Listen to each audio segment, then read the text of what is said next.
Hello दगड़ो, नमस्कार। तो welcome back to my YouTube channel. आज मैं हाजिर हूँ आपके साथ एक अनदर वीडियो के साथ, और साथ ही छोटी सी इन्फॉर्मेशन है ना। आज आपको टूर कराते हैं मेरे किचन का, ठीक है। जहाँ पे मैं अभी काम कर रहा हूँ तो मैं वहाँ का आपको टूर कराता हूँ। छोटा सा किचन है, इंडियन रेस्टोरेंट है तो इंडियन किचन है, ज़्यादा कोई वो नहीं है।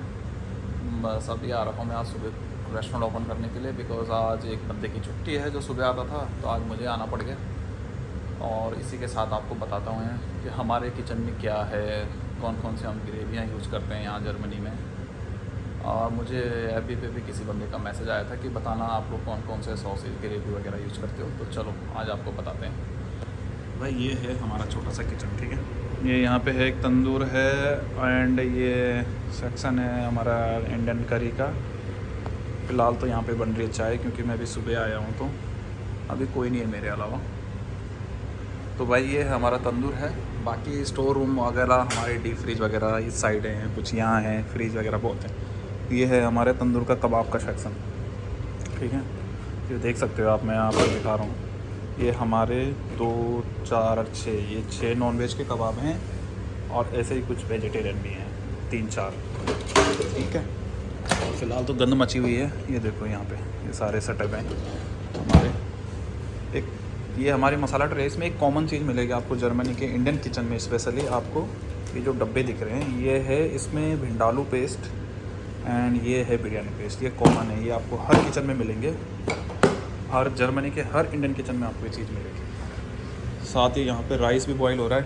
काम थोड़ा कम है बिकॉज़ ये दिसंबर में थोड़ा बर्लिन में काम होता है। और अब आपको दिखाते हैं आपको हमारा करी का। तो ये हमारा करी का फ्रीज है। कल रात की थोड़ी बसड़ थी तो ख़त्म हो गई सारी चीज़ें। तो ये देखो, ये हमारे पिंडी छोले हैं, ये वाले। ये हमारे इंडिया में मिलता है, यही पालक है। और हम यहाँ पे करते हैं, मैंने कहा था जैसे पहली वीडियो में, कि हम यहाँ पे ओरिजिनल जो हमारा मतलब ऑथेंटिक जो इंडियन कुजीन है, हम उसको कोशिश करते हैं उसको वो करने की, उसके तरह देने की।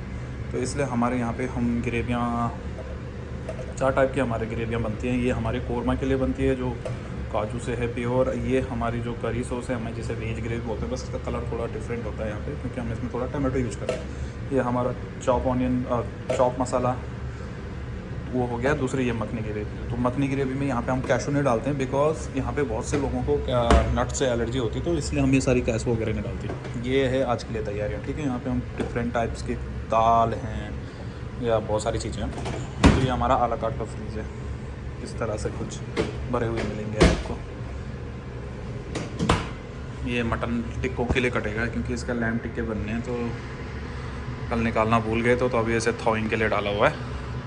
अब भाई कोई मुझे ये मत बताना का थॉइंग का प्रोसीजर क्या होता है ये वगैरह, क्योंकि वो सारी चीज़ें मुझे पता है। मैं ऑलरेडी आ चुका हूँ अच्छी जगहों से, अच्छे किचनों से, तो ये सारी चीज़ें पता है। बट यहाँ पे थोड़ी एडजस्ट करनी पड़ती चीज़ें। फ़िलहाल तो बाहर कोई नहीं है।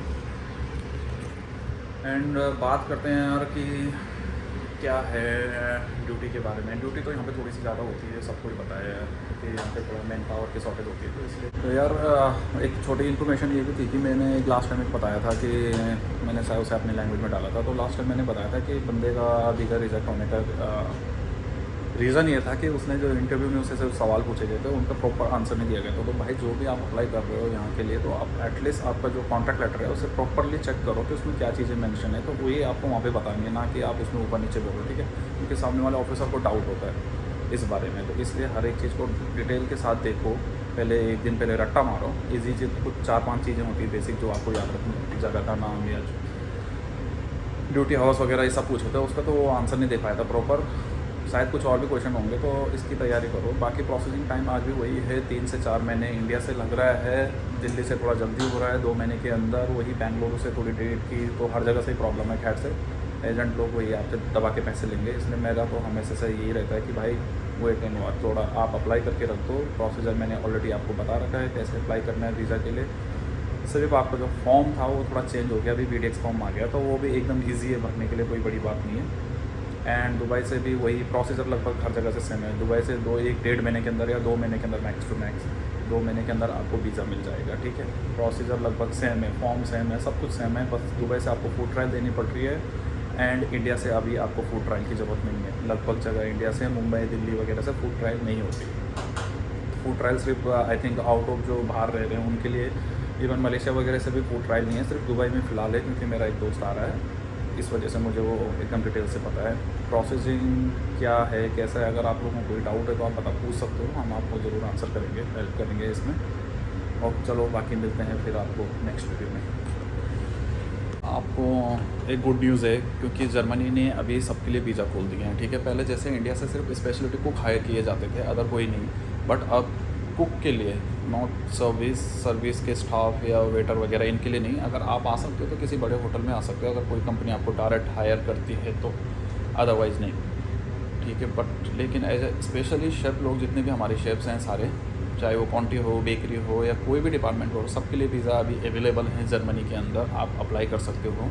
बट रीज़न ये है, उसमें एक कंडीशन ये है कि आपके पास डिग्री होनी चाहिए एंड आपका एक्सपीरियंस होना चाहिए, जिस भी पोजीशन या जिस भी फील्ड के लिए आप अप्लाई कर लो, सिमिलर आपके पास एक्सपीरियंस होना चाहिए 2+ ईयर का, एंड आपके पास डिग्री होनी चाहिए, ये मस्ट है। अगर आपके पास वो है तो आप यहाँ एम्प्लॉयमेंट एजेंसियां हैं, लिंक्डइन है, बहुत सारी प्लेटफॉर्म है जो आपको जॉब वगैरह प्रोवाइड करती हैं, तो आप वहाँ से किसी भी एम्प्लॉयर से कांटेक्ट करके या फिर किसी भी कंपनी से कांटेक्ट करके आप यहाँ पे वीज़ा जॉब ले सकते हो। ये बहुत अच्छी न्यूज़ है।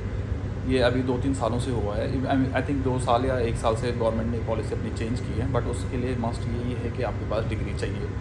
एंड साथ ही हमारे स्पेशलिटी जो कुक यहाँ पे थे, उनके लिए भी एक बहुत अच्छी ये है कि वो लोग भी अभी अपना जो कंटिन्यू 4 साल का जो पहले वीज़ा होता था, वो अब इसे कंटिन्यू कर सकते हैं। बट उनकी भी कंडीशन वही है कि अगर आपके पास डिग्री है या आप क्वालिफाइड हो, आपके पास एक्सपीरियंस प्लस डिग्री है, तो आप अपना वीज़ा इजीली यहाँ पे चेंज कर सकते हो। उसके लिए एक सिंपल सा छोटा सा प्रोसीजर है।